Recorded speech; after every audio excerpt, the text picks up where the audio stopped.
वाहिगुरू जी दा खालसा, वाहिगुरू जी फतेह। दोस्तों, आप सभी पांवटा साहिब के गुरुद्वारे तो आए होंगे, जहां 10वें पातशाह श्री गुरु गोबिंद सिंह जी ने अपने 4 साल यहाँ पे बिताए थे और सारी हिस्ट्री हम आपको बताएंगे। आप आते तो हो गुरुद्वारे, बट आपको पता है यहाँ पे कवि दरबार है, शीश महल है, म्यूज़ियम है, तो आपको पूरी हिस्ट्री बताएंगे। तो स्टार्ट करते हैं अपनी वीडियो।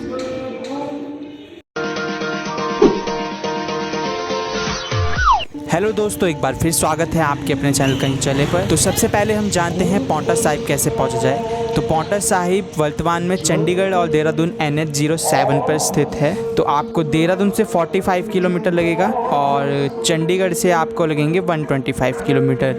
दिल्ली, यमुनानगर, अम्बाला, चंडीगढ़ सभी जगह से बसेस चलती हैं और अपने नियरेस्ट एयरपोर्ट हैं अपने देहरादून और चंडीगढ़। तो यहाँ पे आप आराम से पहुँच सकते हैं। तो जानते हैं दोस्तों पांवटा साहिब की हिस्ट्री। तो पांवटा साहिब कोई छोटा मोटा शहर नहीं है। पांवटा साहिब को श्री गुरु गोबिंद सिंह जी ने स्थापित किया था। पहले पांवटा साहिब का नाम पांवटिका साहिब था। पांवटा शब्द का अर्थ है पैर। इस जगह का नाम इसके अर्थ के अनुसार सर्वश्रेष्ठ महत्व रखता है। तो ऐसा माना जाता है श्री गुरु गोबिंद सिंह जी जब अपने घोड़े पे बैठकर जा रहे थे तो उनके घोड़े के पैर अपने आप यहाँ पर रुक गए थे। तो तब श्री गुरु गोबिंद सिंह जी ने पाँव और टीके को मिलाकर इसे पांवटा का नाम दिया। तो श्री गुरु गोबिंद सिंह जी ने इसी स्थान पर गुरुद्वारा स्थापित किया था। साथ ही अपने जीवन के 4.5 वर्ष यहाँ पे गुजारे थे। गुरुद्वारा का एक अन्य आकर्षण एक संग्रहालय है जो गुरु के उपयोग की कलम और उनके समय के हथियारों को दर्शाती है। सो पांवटा साहिब से लगभग 18 किलोमीटर की दूरी पर स्थित है तीरगढ़ी साहिब। ये वे स्थान है जहाँ ऊँचे टीले पर खड़े होकर कलगीधर पातशाह गुरु गोबिंद सिंह जी ने तीर चलाते हुए दुश्मनों की फौजों का सामना किया था। गुरु साहिब के यहाँ तीर चलाने के कारण ही इस स्थान को तीरगढ़ी साहिब कहा जाता है। तो यहाँ पे भी आप ज़रूर जाइएगा, हम नेक्स्ट व्लॉग में आपको कवर कराएंगे। तीरगढ़ी साहिब है, भंगानी साहिब है, काफ़ी सारे गुरुद्वारे हैं इधर आसपास और अलग अलग मान्यता है, अलग अलग हिस्ट्री है हर एक गुरुद्वारे की, जहाँ जल्द ही हम आपको लेके जाएंगे और दर्शन करवाएंगे। दोस्तों, हर वर्ष यहाँ पे होला मोहल्ला पर भी पांवटा साहिब में बड़े धूमधाम से मनाया जाता है। तो बाकी दोस्तों आप वो वाली वीडियो भी देख सकते हैं पांवटा साहिब की जो हम होला मोहल्ला पे आए थे। तो ये है गोविंद घाट। तो नीचे बहती है यमुना, आप स्टेयर से उतर के जा सकते हैं, बट अभी नीचे कंस्ट्रक्शन चल रहा है तो इधर से गेट बंद है। अभी आप उधर से आगे की तरफ से भी आ सकते हो, वहाँ पे भी स्टेयर से अब तो पक्का रास्ता बना दिया गया है, पहले ऐसा नहीं था, पहले पूरा टूटा हुआ था। और इधर से आप स्टेयर से जा सकते हो। तो राजा मैदनी प्रकाश के आग्रह पर गुरु गोबिंद सिंह जी नाहन पहुँचे थे और गुरु गोबिंद सिंह जी ने 1686 में अपनी पहली लड़ाई लड़ी थी। गुरु गोबिंद सिंह ने 20 की कम उम्र में ये लड़ाई लड़ी थी जिसमें उन्होंने राजा फतेह साहिब को हराया था।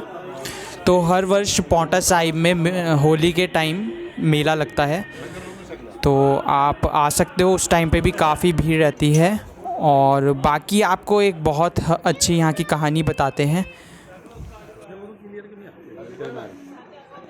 तो इस व्यू को आप कैप्चर कर लो, यहाँ की बहुत ही प्यारी कहानी बताते हैं आपको। तो ये यमुना नदी है और आप देख रहे हो उधर सामने है बाबा बुरेशा। तो माना ये भी जाता है ये जो यमुना नदी है इधर आपको बिल्कुल आवाज़ नहीं आएगी, बिल्कुल भी शोर नहीं आएगा। और जबकि पुल के उस तरफ, जो मैं आपको अभी पुल दिखा रहा था, पुल के उस तरफ आपको बहुत ही तेज़ आवाज़ सुनाई देती है यमुना नदी की। ऐसा क्यों? तो माना ये जाता है कि जब बाबा भूरेशा और गुरु गोबिंद सिंह जी चोटी पे बैठकर तपस्या तथा वार्तालाप करते थे तो यमुना नदी बहुत शोर करती थी। तो एक बार यमुना नदी को शांत होने को कहा था, तो तब से यमुना नदी यहाँ पे शांत रहती है और पुल के उस तरफ आवाज़ रहती है। तो कथाओं के अनुसार पास में बहती हुई यमुना नदी जब बहुत शोर मचाती थी उस समय में, तब गुरु जी के अनुरोध पर यमुना नदी गुरुद्वारे के समीप से शांत होकर बहने लगी, जिससे ही गुरुजी अपना किनारे बैठकर दसम ग्रंथ लिख सके।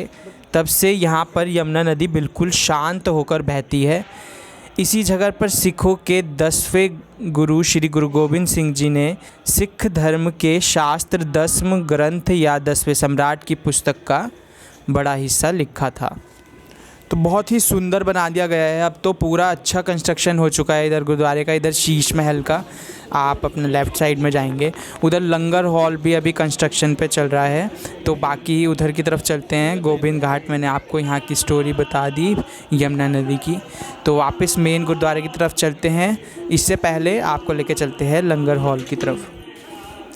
तो यहाँ पे अभी म्यूज़ियम बाकी है, आपको पूरी हिस्ट्री दिखाते हैं। वहाँ पे पूरे आपको चित्र पेंटिंग्स हुई हो रखी है और वो भी दिखाएंगे आपको। कवि दरबार भी दिखाएंगे आपको।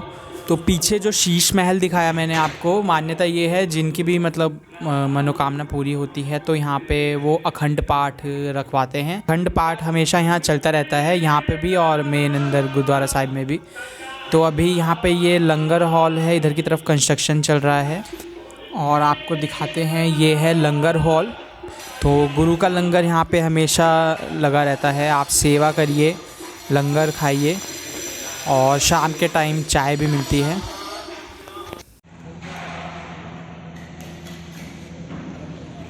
तो गुरु गोविंद सिंह जी ने यहाँ पे कवि दरबार की भी स्थापना कराई थी, जो कि अब बहुत ही अच्छा आपको सामने दिख रहा है। ये बन चुका है, जिसमें 52 भाषाओं के भिन्न भिन्न कवि थे। कवि दरबार स्थान पर गुरु गोविंद सिंह जी पूर्णमासी की रात को एक विशेष कवि दरबार सजाया करते थे। तो ये मैं आपको दिखा रहा हूँ, अभी कवि दरबार का है ये सारा। बाकी दोस्तों गुरुद्वारा शेरगाह साहिब भी पांवटा साहिब से 5 किलोमीटर की दूरी पर है, निहालगढ़ गांव में। इस स्थान पर श्री गुरु गोविंद सिंह जी ने नाहन मैदानी प्रकाश और महाराज गढ़वाल फतेह चंद के सामने उसे आदमखोर शेर को तलवार से मारा था, जिसने इलाके में बहुत बड़ा जानी नुकसान कर दिया था, जिसके सामने बड़े बड़े शूरवीर भी जाने से कतरा रहे थे। कहा जाता है कि ये शेर राजा जयद्रथ था, जिसने वीर अभिमन्यु को महाभारत की जंग में छलावे से मारा था और अब शेर की जूनी भुगत रहा था। तो गुरुजी ने उसकी मुक्ति दी थी।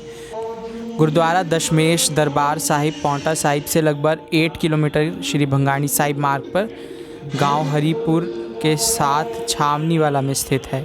यहाँ पर गुरुजी भंगाणी साहिब के योद्धाओं से विचार विमर्श किया करते थे। तो दोस्तों काफ़ी लोगों को ये चीज़ नहीं पता है, पांवटा साहिब ही वो जगह है जहाँ गुरु गोविंद सिंह जी के पहले साहिबजादे बाबा अजीत सिंह जी ने जन्म लिया था 1687 में।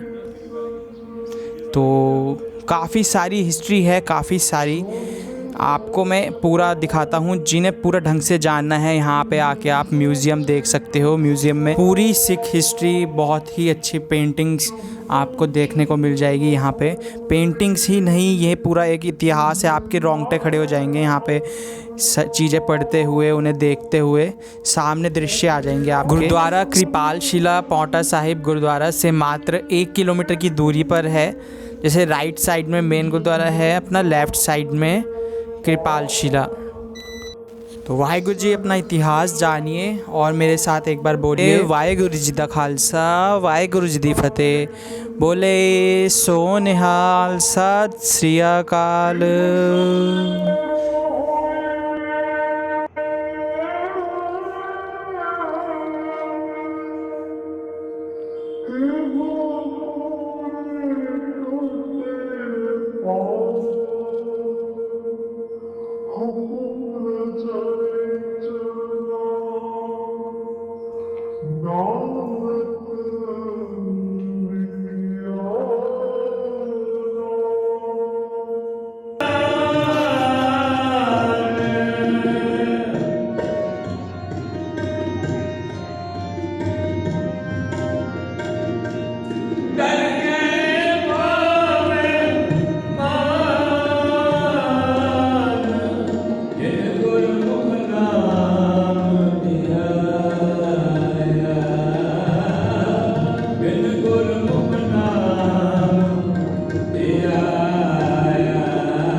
हैं